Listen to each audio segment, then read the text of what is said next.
This is Bob Rourke with Business Leaders Podcast, and we have a unique experience this morning. We're with Kyle Ewing. He's the founder and president of TerraSlate. I had the pleasure of meeting him recently at a horse event, but we're in, is it the Signature Flight Terminal outside of DIA, and Kyle is about to fly, I think, to Houston. That's right. I'm headed down to Houston on the jet this morning to see some clients in the oil and gas industry. So you'll all have to cross your fingers for a good meeting this morning and this afternoon. So a unique experience, but we do them on location, which is fun. So Kyle, with that being said, tell us about your business and who you serve. So my business is called TerraSlate.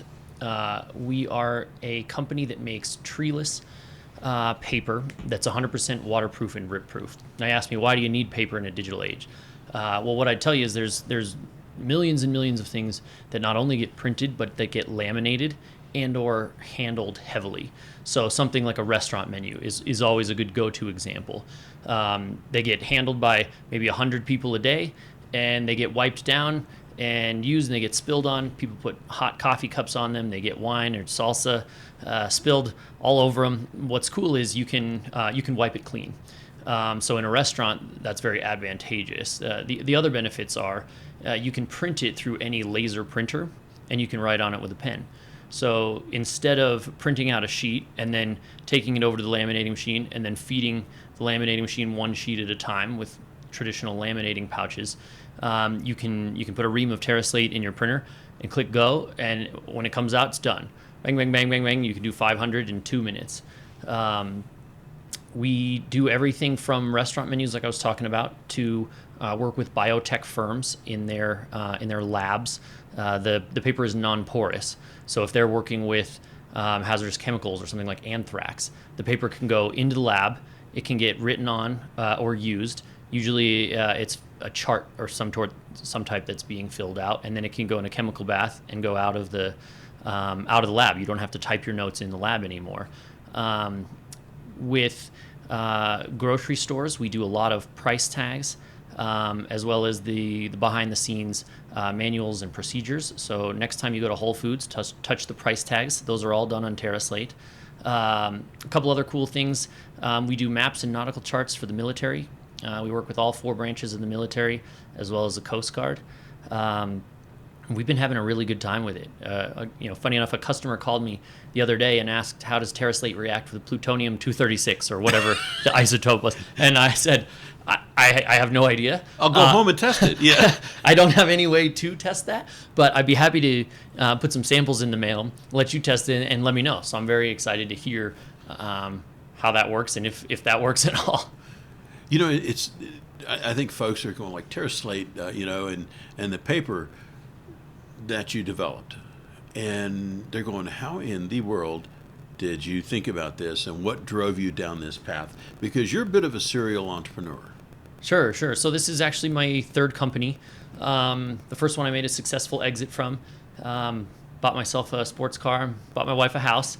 The second one I would say I failed on. And then the third one is TerraSlate. So we're hoping that we can do 2 out of 3 at least. That puts you in the Hall of Fame in baseball, right? Hey, good enough for me. Yeah. So TerraSlate's been around for how long? 5 years. Okay. And, in the early years, I think what's interesting is people are going, well, can you go back to kind of the genesis of the idea and how you went from the genesis of the idea to product development to then, did you have a market in mind, or were you going to develop the product and find a market? Sure. So I came at it opposite of that, but maybe in the traditional sense, where I identified a problem and I tried to solve that. And that problem was students traveling internationally have a really bad habit of losing their passports. My friends that studied abroad in college all lost their passports, and then it was a big problem to get to an embassy and prove their identity because they didn't have any documentation to prove their identity, and then get them back home. So my thought was I would create a backup version of your passport that would allow you to take it with you when you're out adventuring or hiking in the jungle or scuba diving, and you could leave your real passport at the hotel or in the dorm room safe. And in order for it to be useful, better than just like a sheet of copy paper, the paper itself needed to be waterproof and rip-proof and durable. It was a good product. One of the coolest things about it was if you lost your real passport, you could take this to the embassy and they could then immediately issue you a new physical passport that you could then get home with or go on to your next country. The great thing about it was I sold, I think, at least 2 or 3 a week. You were scaling. Yes. Yes. And it didn't take long to realize that I had invested a significant amount of money in the research and development to make this paper, and selling 2 or 3 a week at $12 a piece, I would literally never recoup that investment. And that was sort of the head scratcher moment. What am I going to do with this? And funny enough, a guy called out of the blue and he said, "Hey, Kyle, I love your product. I bought it for all 3 of my daughters. I think it's great. But can I buy a case of this paper?" And I said, "Yeah, definitely. As a matter of fact, it's 2 for $1 Tuesdays. I've got a whole basement full of this stuff that I can't get rid of." So he bought a case, and I forgot to ask him, like, "What are you doing with this? What are you going to use it for? Tell me." I didn't ask any questions. I didn't even get his phone number, right? Like, You were so excited. I was so excited. I sold to him. I shipped it. And then I had to put my own phone number in the FedEx label because I didn't get his phone number. And I had this system of Google Voice ring through transfers so I could have a business line that would ring to my cell phone. But the problem was I couldn't see his number. And so I got off the phone and I was like, whoops. So anyway, the next time he called, and luckily he did, a couple weeks later, I got both his email and his phone number. And I asked him, I was like, "Well, what are you using this for?" And he said, "Well, I'm an oil and gas guy. I do the exploration, and he maintains the rigs, and the pumps and what have you out in the field. And what he said is regular paper gets soaked by the rain, and oil gets on it from people's fingers, and it smudges, and it renders it useless pretty fast. And so they tried laminating, but then you can't write on lamination, and so they're kind of in this weird space." And all of a sudden he figured out that TerraSlate would work really well. He could print it through his own printers, and then the operators in the field could just use like a regular hotel or a gas station pen, fill out their maintenance logs and charts, and they could leave it with the rig, and it wouldn't matter. It could get rained on for 100 days in a row, and oil, greasy fingers didn't make any difference. So that was sort of the aha moment of, okay, this material is not just for this one purpose, which was the backup passport. There might be a whole array of industries that I could approach with this. Were you married at the time? I was not married, but I was dating Ashley, who is my wife now. So what was that dialogue like when she'd come over and you'd have a basement full of paper?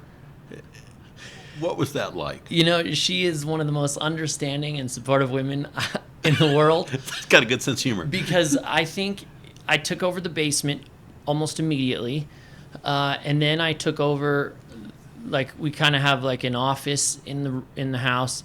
I took that over, and then I took over the dining room, and then the second I had one thing like moving towards the kitchen and the family room, it was like, okay, you need to get an office. That was it. Yep. So like the living room was the borderline, and I got one box of paper over that line, and then got an office. It's interesting when you were talking about the various uses. You mentioned, what was it you were talking about?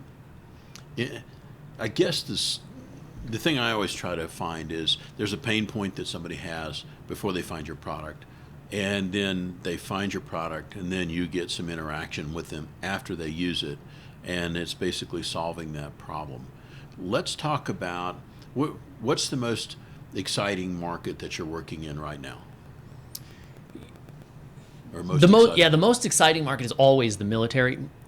We get these really fun emails, and they come from a captain or a general or what have you, and it starts with unclassified, and then it has a very official sounding email body, and then a very official signature, and those are the most fun because sometimes they tell us what they're using it for, and sometimes they ask us 1,000,001 questions, and then we don't really get to find out.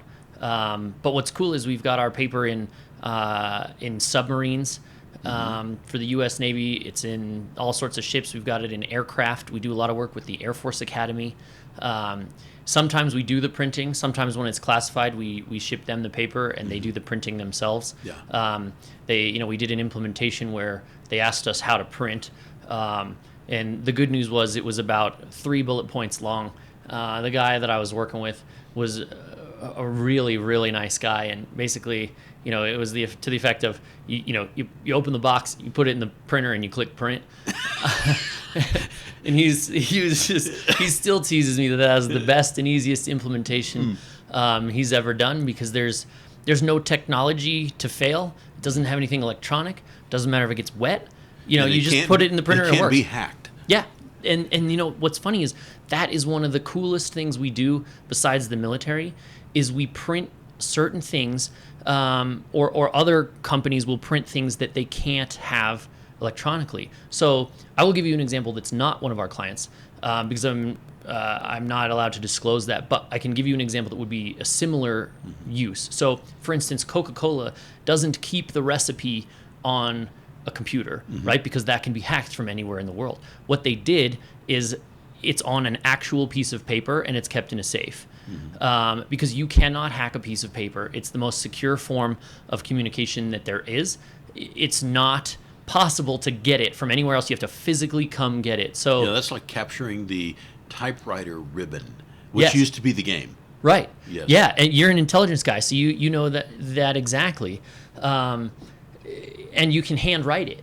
People say, well, at some point you have to type it, and then you have to print it. And that's not true at all. You can write it with a pen.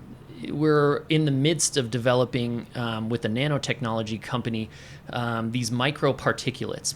And what they are is these little hexagonal pieces. But we can make them any shape.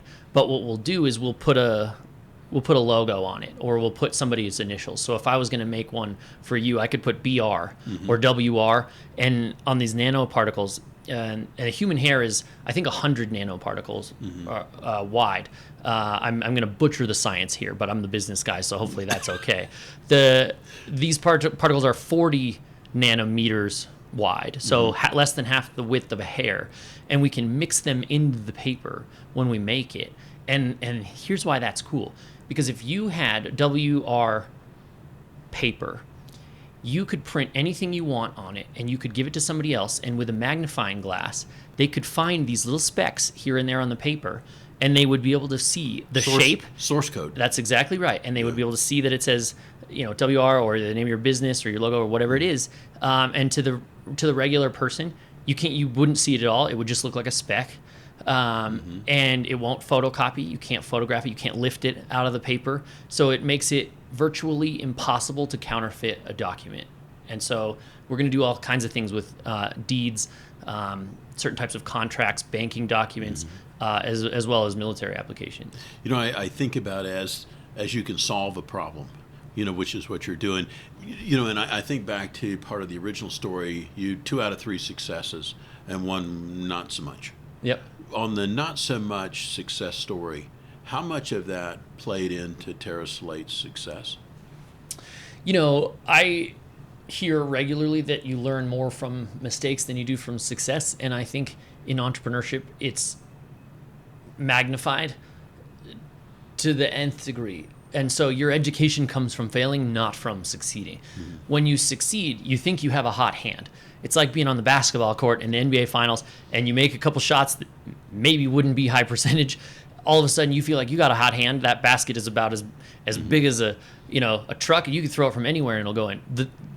The hard part is recognizing that's not true. You don't have a hot hand. That's not a thing. You can be really good, but the problem is success makes you think you're better than you are, and so a failure is what will cut your knees out really quickly and will teach you all the things that you would miss if you just thought you were hot and you could touch anything and make it work. So, a couple of the key learnings are, this was in the transportation industry. I created a company called Testline. We used Teslas to compete with Uber and Lyft directly. So we had an app. It was Colorado-based. You could go from anywhere in Colorado to anywhere in Colorado because that's where our luxury limousine license permitted us to be. What I learned is you don't want to run a business that's 24 hours a day. I learned a huge amount about hiring and staffing, because just to keep a small fleet of vehicles on the road 24 hours a day, you need 4 drivers per car. So every time you buy another car, and Teslas are not inexpensive, you got to have 4 more drivers, and then they turn over, because it's an easy job to do. We had really high standards, so they went through a training process, but then they would take this experience and move to Cincinnati or whatever, mm-hmm. right? And so the single most valuable thing I learned out of starting Testline was how to hire good people, and how to figure out that they're not good right away, and then you have to move on. And nobody likes to fire people, so the emphasis is always on, can you make a really good hire? And are you able to say, I am in a crisis, I am going to drive all of these cars myself, or I'm going to get some more people?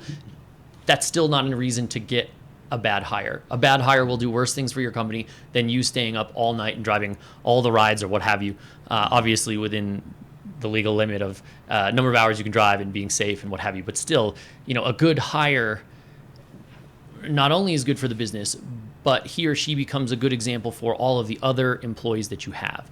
And so if you can create that culture of like hard work, customer service facing, it spreads. So it works in reverse. If you have a bad employee, that can spread too. So, hiring was something I did more of than I'd ever done in my life. And that was the biggest learning from Testline. So do you have a lot of employees with TerraSlate? We do. We have 14 people here in Denver that do the printing. They do printing in production. We have, in addition to that, we have 3 manufacturing facilities around the country. One is in Houston, where I'm headed to today. One is in New Jersey, and then in Wisconsin. And so those are large-scale plants. What's wonderful is the traditional paper companies, business is declining at 9% a year. So these mills, which have been around for 100 years, have no business. And when it was 5 years ago, kind of hard for us to get mill time, now they compete for our business because we keep the mills open, because our business is up and to the right as fast as we can go. And so, we ship things direct from there, and then we do ship things from Denver if it's printed materials. So we have a pretty big staff that manages and operates those mills, but they work on a contract basis. So for just for my personal interest, so if I have a document that I want to destroy and it's on TerraSlate paper, what's the destruction process look like? So TerraSlate can be put in any paper shredder. You can cut it with scissors, you can punch holes in it. It doesn't burn well, but you can burn it. We don't recommend that because we don't like to put carcinogens in the atmosphere. It goes against our whole sustainability and not cutting down trees aspects of the business. But yeah, a paper shredder, a standard office one will do it, as well as the military ones, which as an intelligence guy, I'm sure take a piece of paper and they basically make it into dust. You can't glue that back together. You can't glue that back together. You get the diamond cut. I mean, it works great. It's no problem at all. Yeah. As I think about the contrast, you were talking about all the people you're trying to hire for Testline, and then you look at the rapid growth of your company now. What are the chief challenges on a rapidly growing company that you're facing? Yeah, so one of the things that people love to say to me, and it makes me cringe every time, is, "Oh, well, that's a good problem to have. Like, you're growing so fast, it's an issue." Well, what they are dismissing and not realizing is that doesn't mean it's not still a problem. One of the hardest things about growth is being able to create systems that are scalable. So, okay, we're going to print X amount today, but tomorrow we're going to print 10x that. How do you get the people trained up to run the equipment? And then you got to get the equipment, and half of it comes from Japan.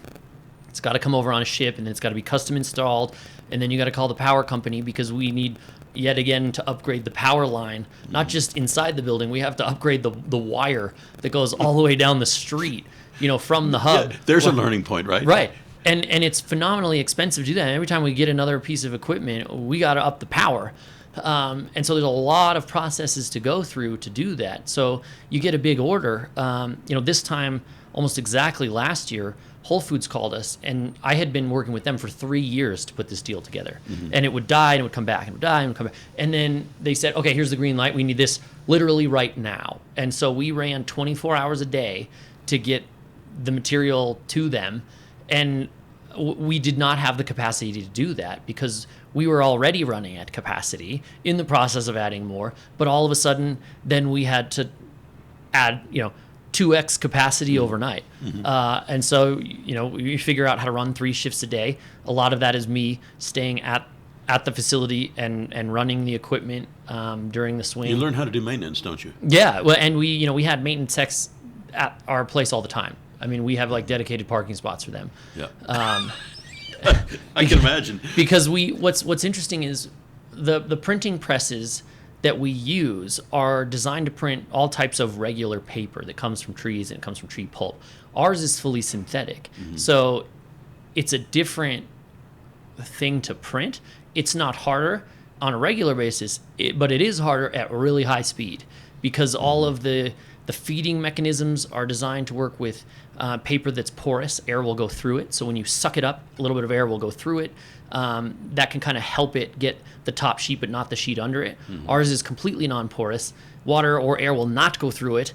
And so when you suck up the top sheet, you may get the bottom sheet stuck to it. And so then we have these, they're called air blades or knives, and they blow from the sides now. And that blows air in between the sheets to make sure that you get the top sheet and the sheet that's stuck to it gets pulled back down. Things you learn. Right. And to do that at very high speed is difficult. And so, those ramp ups, we're working with the tech, one of the techs famously said at the office, he's like, it's not what it was designed to do, but it's what it can do, which is which is a quote he took from, I think, Apollo 13, when the whole thing is broken and they're like, we know it's not designed for this, and I need a sock and some tape and we're going to figure out how to, we do that a little bit because the equipment wasn't really designed to do what we do. And so we run it fast and it gets hot. And the good news is after 5 years, we're getting really good at it. Well, there was somewhere, I don't remember where I read, or maybe it was you talking about it, where when you were first testing your paper in your house, and I think you had a printer meltdown or something in that one. Yeah, we ruined a few different pieces of equipment. The challenge of making synthetic paper is that if you make it out of plastic, it's rigid. And it won't go through a printer because it has to be able to flex and bend to get through the paper path of any printer. And so, the first iteration is rigid, and it will break if you bend it. Okay, so that doesn't work. You can't print it. Then the next iteration is flexible, right? But you put it in the printer, and the ink just smears all over it. You just can't accept toner. And then, a couple more versions later, it's flexible, and the ink will stick in theory, and then you put it in the printer to test it, and then it melts. Because laser printers use heat to adhere toner to the paper, but they get hot, and regular paper can handle that as long as it goes through quickly and up to a certain point. Well, our prototype just seized in the printer and melted, and it seized the entire internals of the printer. We had to get rid of it. So that was funny, and the whole house smelled like plastic. And Ashley came home and she was like, "What kind of science experiments do you do while I'm gone?" Like, "Babe, I don't know, but we need a new printer." So those are funny stories now, but at the time it's incredibly stressful because you have this product you're really excited about, you just spend a bunch more money, and all of a sudden it doesn't work again. And the engineers are like, "We don't know if this is going to work. So we'll take your money to keep doing iterations and new prototypes, but what you're trying to do may not work." And so eventually we did get some that's flexible, that toner adheres to, and that's heat resistant up to 450 degrees. So you can run it on a commercial press or a regular printer. And it takes a long time to get there. I think about the humbling process that you've been through. I mean, you get one thing and you go, "This is a great idea," and then you go, "But," and you go, "We finally figured that out." No, not so much. And you keep going back, and thinking about your other pursuits. You're a triathlete. When you look at the triathlete credo and discipline and so on, how much did that play into what you're doing in your business? I think that's a great question, because athletics and business cross over significantly for me. I skied professionally for a while out of high school, and then sort of during college a little bit. I got injured before the Olympics in 2006, so I didn't get to compete, but I got to go, and so I got to support my friends and teammates on an Olympic level, and I thought that was wonderful. Mm-hmm. It was a really good experience. But the discipline learned during that, it has been hugely influential in my business life, and like the perseverance and the one more day, one more drill is what you may need to get there. And I always try to envision. This is super funny and a little bit abstract, but I had this really influential ski coach in my life, and he was almost a drill sergeant. His name was Bobby Aldegari, and I'll send him this so he can mm-hmm. evaluate my story. But Bobby was really tough. There was no room for mistakes. You're on time or you're late. You're 5 minutes early or you're late. Done, not done. Right, exactly. Mm-hmm. There's no room for errors or mistakes, and you don't waste his time. If he's coaching you, you're not messing around. And it really didn't work for some folks. They hated it because it was a little bit too rigid. For some reason, I loved it. I couldn't get enough of it. That style of mentoring and teaching and coaching really worked for me because I was so passionate about what I want to do. So it was like, tell me anything I need to know to get to there. And so, that discipline that he instilled was really influential in this example that I'm taking a long way to get to, is that I try to think of like a miner with a pickaxe, old school, and he's underground, and there's a big ruby in there, and he doesn't know which swing is going to get him there, but it might be the next one. Mm-hmm. And so swing that thing one more time, and then when the rock chips and it blasts you in the face and you're squinting and you can't see anymore, I'm like, take another swing, mm-hmm. Or you're tired or your hands are blistered, whatever.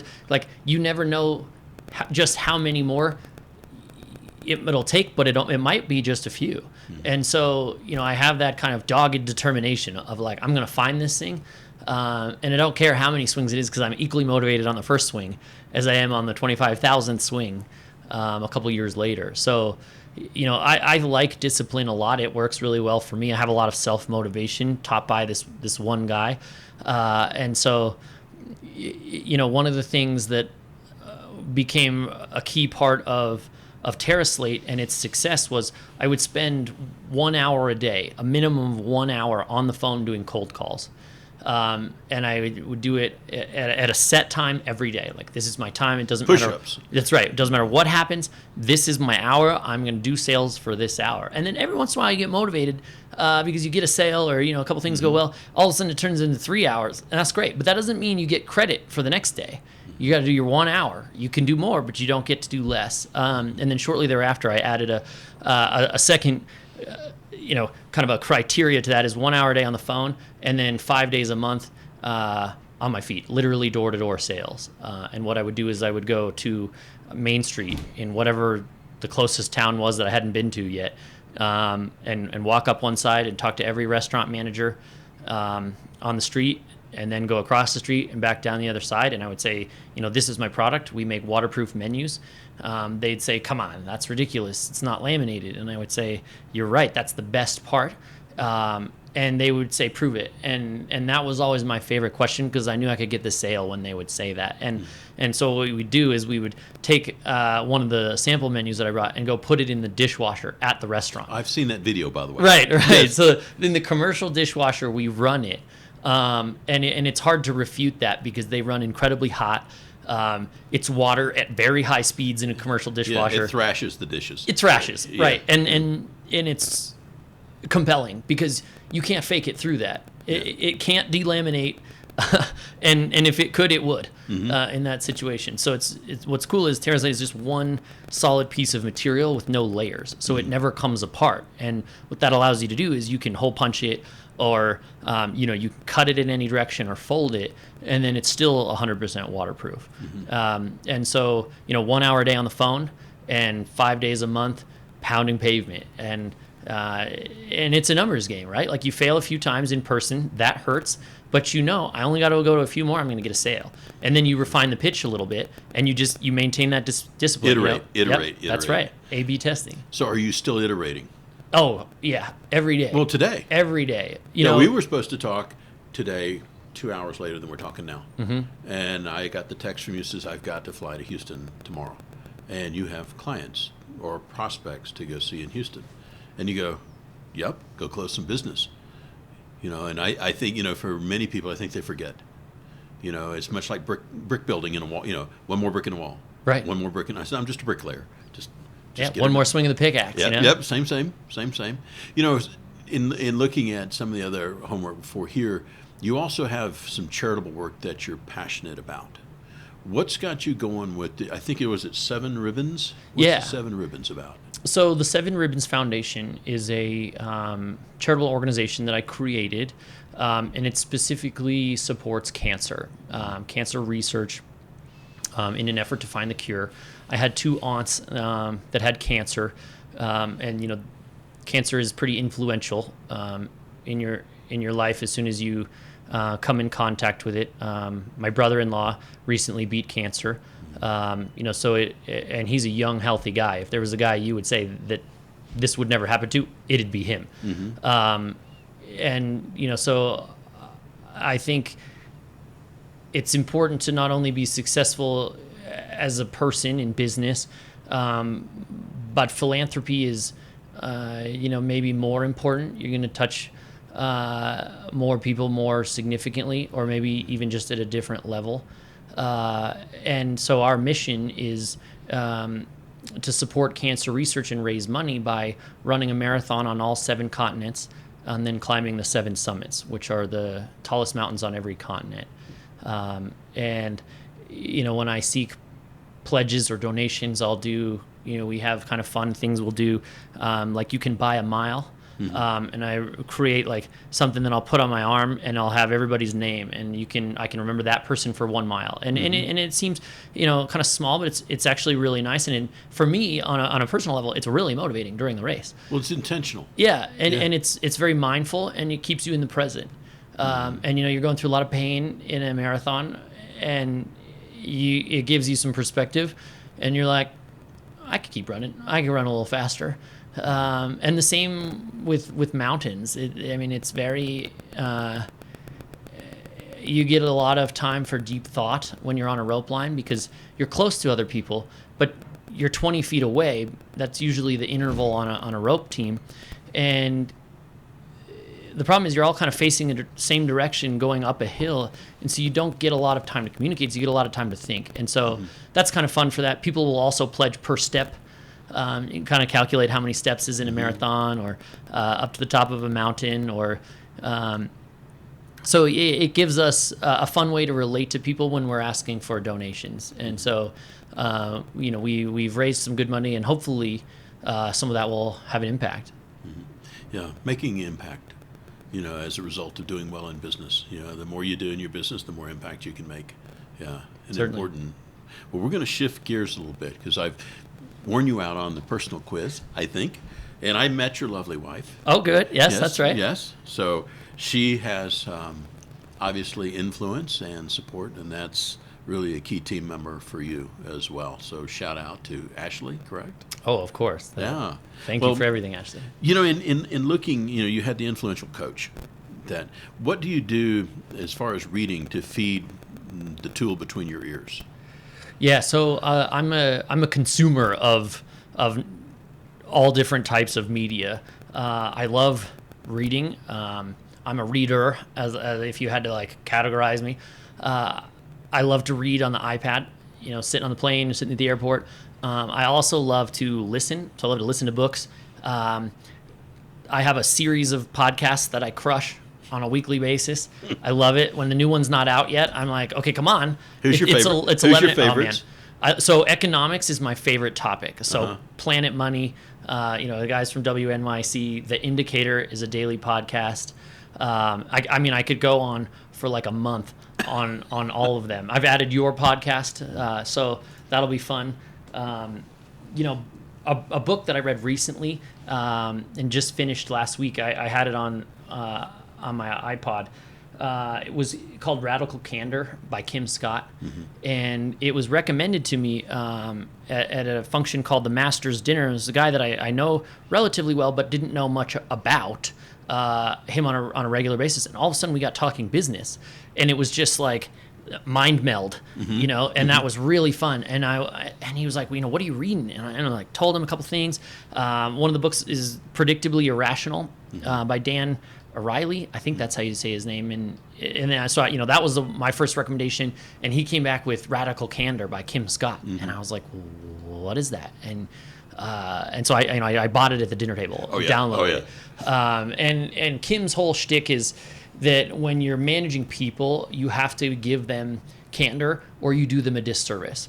And I am super guilty of her first example in the book that she opens with, which is when you have an employee that doesn't do a great job and you say, no problem, I'll take it from here. And because it's easier and it's faster for you to just fix it than to have a teaching moment, go back, show them how you wanted it done or how it ought to be done or what the client's looking for. And so you make that mistake of doing it for them, but the problem is they don't learn. And then what you've done is you've created a monster out of them and out of you because they don't know what you actually wanted because you never told them. And then you're constantly frustrated because they always get to the same spot and you always have to fix it. So don't do that to yourself. It's hard, especially if it's a new employee or somebody you haven't worked with yet. You don't want to come off the wrong way. Everybody likes to be it's a fine line. Right. You want to be well liked by the people you work with. But you have to remember, back to our discipline, you don't need to be harsh about it. That's not the point. But the point is you say, okay, this looks great. Here's how I want to make sure we do it in the future. And that's, we just need to add these things or, we're going to change this just slightly. And then they say, okay, got it. I know what Kyle wants now. And so then the next time they do a similar task or assignment, they bring it to me and I'm like, wow, this looks great. Yeah, going up another stairwell. Right. Yeah. Certainly. And given your growth pattern, and you're going to have a lot of people to take and bring along because they're not all going to be on board. In looking at, we talked about the failures in the past and how it set you up. So I think we kind of covered the failure side pretty well. If you were going to take and broadcast your company message on the front of your favorite business periodical, whatever that is, what would it say and why? So I would adapt a kind of a joking slogan that we use around the office, but we don't really use it in public, and that's don't laminate, TerraSlate, which is the cheesiest catchphrase ever. I love it. But so we never use that in print, but we use the message and we adapt it. So it would our professional version is never laminate again. So lamination is very hard on the environment. It's very hard to make those clear pouches in any kind of environmentally friendly way. They're made out of plastic. Then when you have to print a piece of paper, then you have to insert it into a laminating pouch, and then you have to put it through this heat mechanism that sort of seals it up. Well, there's fumes that come off that from the plastic. And then once it's been laminated, a piece of paper can never be recycled after that. It is only trash. Every time you laminate something, you have created a piece of trash that will last basically forever. And so what we replace lamination with is TerraSlate because it doesn't cut down trees like the piece of regular paper did. You can print it, and then when you're done with it, you can put it in a mixed recycling bin, and it'll get recycled. So it's cheaper, it's faster, and it's more sustainable than laminating or regular paper. So my message or my ad in the Denver Business Journal or the Steamboat Pilot would say I like that.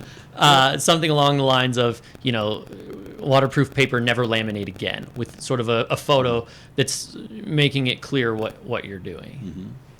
That's a good message. Well, thank you. I like it. Yeah. For you, as you're looking at your day and you've cut your carve-out times, what's the best allocation of time or initiative that's helped you and your company? Business development, 100%. As an entrepreneur, my personal philosophy is to never take investor money unless you absolutely have to. In the entrepreneurial world, it's called bootstrapping.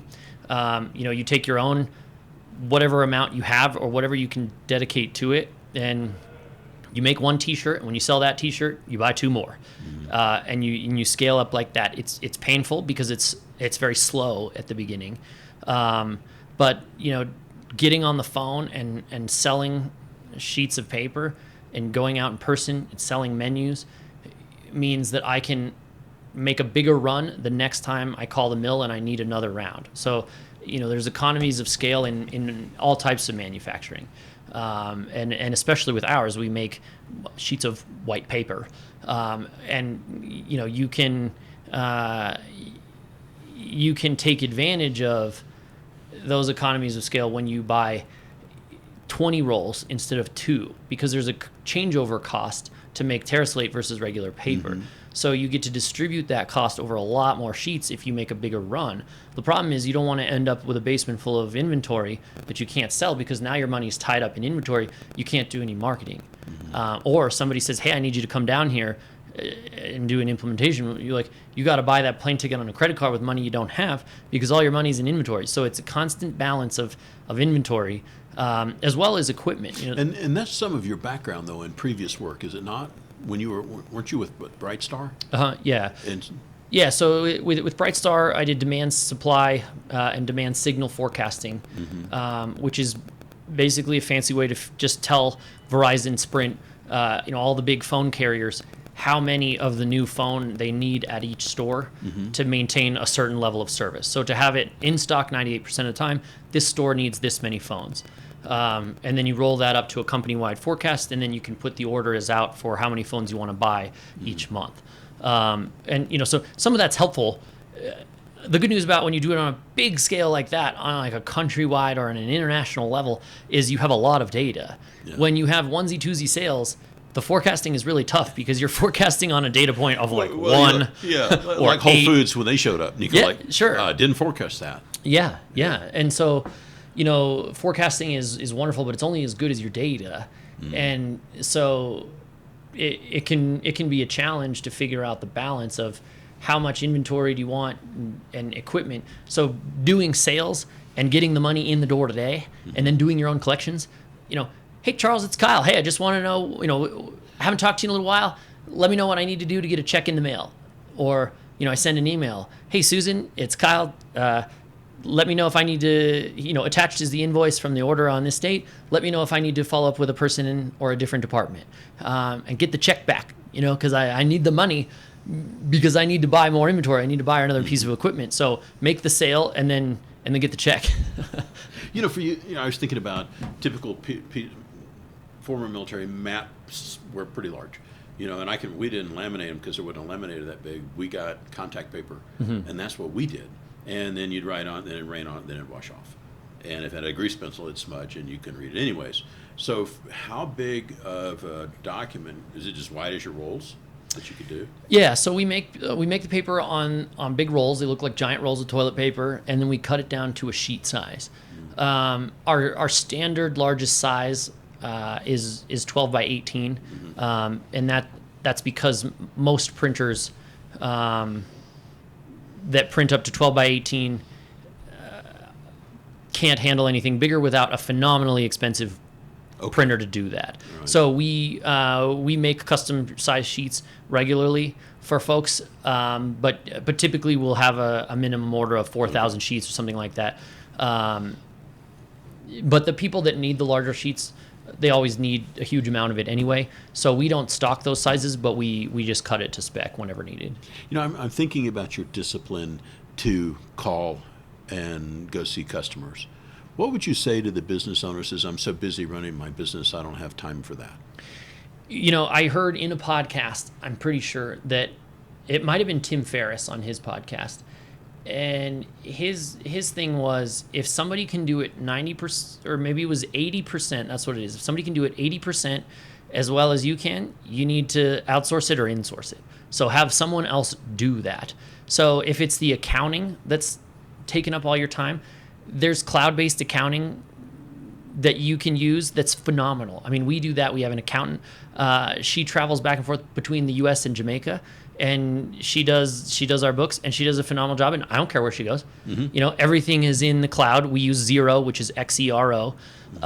And what's cool is we have third-party prepared financials available at a moment's notice anytime. So if I'm here to meet with you about a new piece of equipment and you say, hey, I need to see some third-party prepared financials, I got it on my iPad. Here you go. This is live as of this second. These numbers are up to date right now.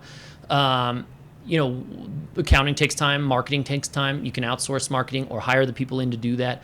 The hard thing for an entrepreneur is giving away control because you think they'll never do it as good as you can. That might be true, but the opposite is also true, that they might be able to do it significantly better than you can because this is the only thing they do.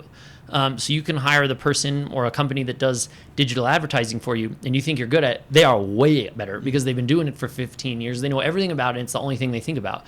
You're trying to think about that and all the other pieces of running a business. So if you're too busy to get out there and sell, you need to be hiring people or you need to be outsourcing because nobody can sell it as good as you until you're big enough to have a sales team, right? Then maybe they're better. So, my thought is follow that. If it can be done 80% as well by somebody else, hire them. Even if you think you can't afford them yet, you hire them and then go sell some more paper till you can pay for them, and then just keep scaling up. That's how you do it. For you, if I was to ask Ashley or somebody else that knows you, unusual habit that's helped you or your company most, what would that be? Unusual habit. I have my employees call it Kyle level 11. And this is the scenario. I'll walk into somebody's office and I'll say, hey, I've got an idea. And they all lean back and they roll their eyes and they say, okay, here we go. And I'm like, what? What does that mean? And they're like, no, go ahead and say it. And I want to get into reusable notebooks. That it would be an eco-friendly notebook that you could write on and then you could erase the pages and reuse it, or whatever it is. Maybe it's a good idea, maybe it's awful, right? But I'm going to execute on it and we're going to try it. And then they know that their job is going to be to support this initiative, and they always smile. They're very nice about it. But I'm very excited about lots of things all the time and doing the next thing with paper. One of the cool things we do now is we make what's called a pod book, PODD. And that's an acronym for a very complicated thing. But what it is for a nonverbal child, they can't communicate through their voice, but they're all there in their mind. And so what we do is we've taken a pod book and we print it on TerraSlate. And then we put like a little, basically just, a pipe through it and then a strap, and the kid can wear it, kind of like a sideways, like a hip bag. And they use this to interface with their parents and with their teachers. And what they do is they open it and they say like, I want to go outside now. And the teacher can say, great, let's go at 10:30. And then we'll go to the zoo afterwards or whatever it is. And it's really cool because the parents can communicate with the kid and the pod book doesn't break or wear out and its batteries don't die, and they carry it everywhere with them, and kids are kids, right? So like it has to be a little rough and tumble. And so we started making these pod books, and now we're plugged into this whole network around the country, and we're shipping these things to schools and parents and individuals, and we're shipping them to Australia and all over the world because it's the best pod book you can get. We do them at our cost. It's a non-revenue generating unit for us. But that's okay because we want to be profitable and grow as a company. But as a philanthropist myself, we got to give back. And that's one of the small ways we can do that. And that's been really fun. That's, it's a great story, and I suffer a bit from, hey, I got this idea. And everybody does the same thing. Here we go. I love that. That's great. Okay, for the past 3 years, if there was an overarching belief or protocol in your company that you've said, we'll live or die with this, what's that been for your company? So we call them the 3 pillars of success, and that's quality, speed, and customer service. If you're going to print something, it's similar to accounting, and it cannot be wrong. It's got to be perfect. If I'm printing, Whole Foods green, it better be Whole Foods green. It cannot be a different shade or a Pantone differential. It's got to be perfect.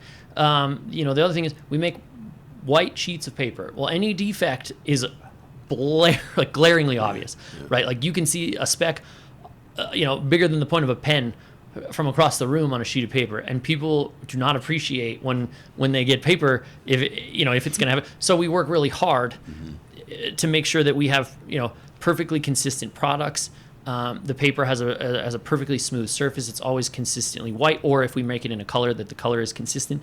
And then speed. In the print industry, for a restaurant in Key West, Florida, for instance, it's a lot easier for them to get their menus made by the local print shop than it is to get them shipped from Denver. So what we end up doing is we compete with every print shop in the country, and now 35 countries around the world. And so we've got to do it better. That's the quality piece. And we've got to do it faster. And so what we do is we have a standard 2-day turnaround time on anything we print. Every once in a while that kills us, but nobody likes a slow print shop. And we can deliver it with free shipping to that customer in Key West faster than the print shop that's across the street. And we get a lot of business because people will call and say, hey, Kyle, I got your number from so-and-so. It's Thursday. The chef has ordered all sorts of, fine foods for the weekend, forgot to tell us, or we sat on this. Yep. We need menus tomorrow, otherwise we can't sell this food. And so we'll do same-day printing and overnight shipping. Yep. We get rush orders every day. And the whole production facility is designed for speed. So quality, speed, and then customer service. We try to be incredibly easy to work with. The website is very, very functional. It's super easy to order online. I put my cell phone number in my email signature. It's my actual cell phone. People call me all day and all night. I talk to customers all the way here. I'll talk to them all the way to the aircraft. And then, the second we land. So it ends up being customer service on a regular basis. I'm also the guy in the booth at the trade show as often as possible, which is 90% of the time. And the reason is when a customer walks up and talks to the president of the company, they know I don't have to get an approval to do something. If they need something specific or special, I don't have to go through a queue and run it up the chain and get approvals all the way up and then all the way back down. I can give them a yes or no, or I can give them a price on the spot. And I empower my employees to do the same thing. Like, if they are working with a customer and they need something, let's figure out a way to make it happen. It's very expensive when we make mistakes. We try not to do that very often. We have maybe a handful of returns ever. But we do try to make it right as soon as possible, whatever that is. We've had paper arrive to another country, and one of the boxes got dropped really heavily on one corner, and some of the pages are bent. So we'll refund them for those sheets, or we'll overnight them to wherever it is, a replacement. And and people really appreciate that. And every once in a while somebody takes advantage of that. But in terms of being an entrepreneur, it's always better to keep a customer than to lose a customer and have to get another new one. Yeah, it's hard to get another one. Easier to keep, for sure. If you're going to offer advice to a president of an organization that's taking that role for the first time, what advice might you offer? So my advice to a new CEO is, I'm assuming that they're coming from outside of the company, would be to listen first. Don't go in and knock heads together. Everybody hates that guy or that girl. It may be effective in some circumstances, but spend a significant amount of time listening. You won't be able to take everybody's suggestions or thoughts or ideas and incorporate them, but you will get a really good read of where the company is. And then you can formulate a plan with those people being involved to go forward and really drive a positive influence in a new direction. Part of that is servant leadership. I'll get down and climb up under the machines and clean them or replace parts, with the techs and with my guys and girls that do that every day. And what I want to show them is that I know how to do every job in this room, and I'm very happy to help. Like if we're down a person because somebody's sick or whatever the issue is, I'm happy to run back there and fill in at any single point in the process. And my hope is that people then can see me as a real person. I don't sit in an ivory tower. I'm happy to roll up the sleeves and get dirty or get my sleeves dirty. I don't care. You take it to the dry cleaner, whatever, it's fine, right? Mm-hmm. But the message is that you're willing to go to battle with your team. I'll be the one that stays up all night if it's going to be anybody. Mm-hmm. And then what that does is it earns their trust so that when you need them to go to battle with you, they're ready to ride at a moment's notice. It doesn't matter if it's last minute or the weekend or they're already in the midst of a big project. They're ready to saddle up and go.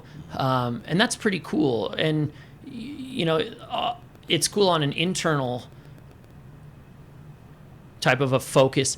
But when a customer sees that happen for them, they see your team can gel in a second and deliver for them.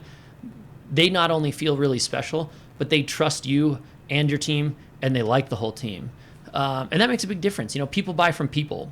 So, I don't care if it's the military or, a multinational corporation. Somebody is cutting a PO. There is a person doing it, and somebody has to get the approval. And, if you can relate to that person, and if that person knows you'll go to bat for them, you're much likely to get the business. And at some point, we will have a competitor. And my hope is that we've done such a good job for them, standing on our 3 pillars of success, quality, speed, and customer service, that even if somebody else has another product that's less expensive, they're going to stick with us because they know we're going to deliver. It's seen that leadership model pretty much all my life. That's great. Absolutely. Common misconceptions about your role. This is my favorite question, I think. Common misconceptions are that entrepreneurship is easy, but it is made to look easy by design. There is no entrepreneur of any success that I've ever met that will tell you everything's awful. It's going badly. We're failing. They're optimists. They'll tell you it's going great, even if it's not, because they know they're going to figure out a way to get it great. And what people see is from the outside that you don't have a boss. You can probably sleep in. You can play golf whenever you want. And all I do is jet set around the world, and I'm on vacation all the time, and that's it. Sweetness and light. That's right. But what's funny is that's kind of the dream you got to sell, because that's what looks good. Like, that's what sells TV on Shark Tank. Man, we created this new thing called a coffee cup, and we went on Shark Tank, and we sold 11 billion coffee cups, and now look at us. And that success took at least 10 years, and they banged their head against the wall more times than they can count in front of people that it would be embarrassing to do that in front. But they're making it look good, So the misconception is that you jet set around the world, you're always on vacation, and blah, blah, blah. The truth is, I don't play golf. I don't even know where my golf clubs are. I work all hours of the day. My wife and I watch Game of Thrones, and I've got a laptop, in my lap, and I'm typing away. I'm watching, but I'm typing, and you're working in the airplane, you're working in the airport, you're making sales calls, and the overhead, boarding gate, and they're like, you at the airport? And I say, yes, but I wanted to make sure I called you before I got on this plane. And people say, wow, I really appreciate that. It's much harder and much more painful than it looks. There's not a lot of worse feelings than knowing you're not going to make payroll unless you close this deal today, right now. And by the way, you not only have to get the PO, you have to get the check. Because payroll's due on Wednesday to get it paid Friday, right? Because you got to get the government paid before you pay the employees. It's like a whole little process. And that means you got to have the money in the bank ahead of that. And that can be incredibly stressful because the risk as an employee of working at a small business or a startup is they don't get stability like they would have at a major multinational. A multinational, they make payroll, no problem, right? And if they were short, they can get a loan in 5 seconds to cover it. Employees never going to know, no problem. But when you're a startup, you don't have any of those benefits or resources available. Twice we've missed payroll, and I paid payroll with PayPal and Venmo, 2 people, and I wasn't there. I was 3,000 miles away, and an accountant called, and she was like, Kyle, and I was like, okay. And so I personally PayPal'd and Venmo'd everybody's account, their payroll, so that they would get it. But they are dependent on you, and they will leave in a second if they sniff any instability. And their families are too. Right, exactly. Oh, yeah. And you can't, you don't want to treat people that way. You have to treat them well so that they treat you well. And, so I called every employee personally, and I said, hey, here's what's happened, but I'm going to get you paid. I'm actually going to get you paid a day early. What's your Venmo handle and your PayPal email address? However you want it, let me know. It's coming right this second. So there's ways to handle it, right? But people on the outside don't see that. They see you flying off here and there and shaking hands and speaking at events or whatever, doing podcasts. They don't see the internal stomach aches that you have almost on a daily basis to try to keep it all together. People wonder, and we talked about, why do you do a podcast? And I'm such a fan of business owners, and some of the things they'll go like, well, how the heck did you think of that? And then you created a market or solved a problem within the marketplace. And I'm a small business owner too, and what I do, and you worry about your employees, you worry about what you're doing, you worry about your product delivery, and you go all those things and go, and somebody says, yeah, but you control your schedule. And you go, no. That's the opposite of the truth. Yeah, thanks for that, but no. But yeah, I mean, then, and so all the stuff, it's a common misconception. CEOs up there wearing cool clothes and making big decisions about weighty things, and oh, by the way, I'm on my way to the islands. Right. Yeah, no, not so much. For you, past few years, how do you stay motivated with all the stuff that you got going on? I'm a motivated guy, just as part of my personality. But there's hard days, and there's hard weeks, and sometimes there's like a whole month where you're just like, man, I'm taking it, not going the way I want. I think motivation is internal, and you can do a couple things to help that. Motivate the people around you so that when you're having a day you need motivation, they can kind of lift you up and or cover for you a little bit. One of the things that I saw in this show called Bosch, it's a police show, and I think it's on Amazon Prime, and they never say it in the show, but the main character, Harry Bosch, is a police detective, and on his desk he has a little sign, and it says, "Get off your ass and knock on doors." And I thought that was great. I mean, I think that's perfect. So I have emulated him, and I have a sticky on my computer that says the same thing. And what that reminds me to do is, I don't care how busy you are or what you're doing or what the crisis is right now, get off your ass and go sell something. True. Yeah, everything else sort of takes care of itself after that. Right. Oh, yeah. For folks that are looking to reach out to you, how do they find you on social media? I'm big on LinkedIn. So Kyle Ewing on LinkedIn. I'm also on Instagram at BizKyle, BizKyle. So send me a shout out. Be happy to reply. And we'll see if we can get a little clip of this on there so you can see it. It's interesting, and we talked about your favorite quote, and I think about with the growth pattern, and I don't generally ask, so we're sitting here 3-5 years from now, and if you could come pretty close to what you have as a dream for your company, what do you think your company is going to look like 3 to 5 years from now? Man, it's something that's funny. I think about it every day, and I don't know what it looks like. I could tell you that 3 years ago, I wouldn't think that we'd have a 6,000 square foot state-of-the-art facility that looks like a clean room right in Denver, and 3 plants around the country. And I hope that 3 years from now, we laugh at the size of that facility that's 6,000 square feet. My hope is to get people to use TerraSlate instead of lamination, and then use TerraSlate instead of paper if it's going to be reprinted all the time. So instead of reprinting the same document or like checklist or maintenance log or whatever it is again and again and again, print it once, use it, and then recycle it. On all kinds of levels. We have artists using it now for alcohol ink and airbrush art. We had no idea when we developed it that it would work for that, and all of a sudden we got involved in this community, and they think TerraSlate's great for that. And I mean, that's super fun. We're making one-off signs for food trucks because they put it on the outside of the thing. It doesn't matter. It can sit in the sun and the rain all day, and they don't have to get a new one.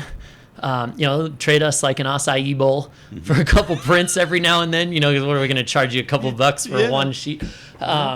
So I hope that we can keep doing what we're doing, scale, positively change the world in a small way.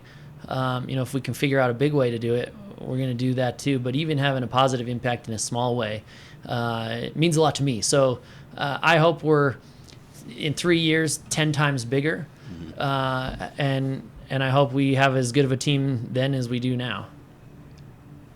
You know, I think, Kyle, for all of what we've gone on here, we've covered pretty much all the bases. I think the biggest mistake anybody listening to the podcast could make is if they think that your product has an application for them, they should call. And they can find you on the internet. And I can't tell you how much I appreciate you taking time out of your very busy schedule. And now you got to go catch your plane. So thanks again. That's right. I really appreciate it. And, you know, if you're listening and you'd like to get a sample, you know, send me an email or go to the website, TerraSlate.com. You know, we've got sample packs of all kinds. If you're a restaurant owner, I'd love to save you some money on your menus. You know, this is me. ABC, always be closing. So to close of the podcast, I'll give you one call to action, one last sale and a call to action. That's right. It's been really fun being here. Thanks so much, you bet. Bob.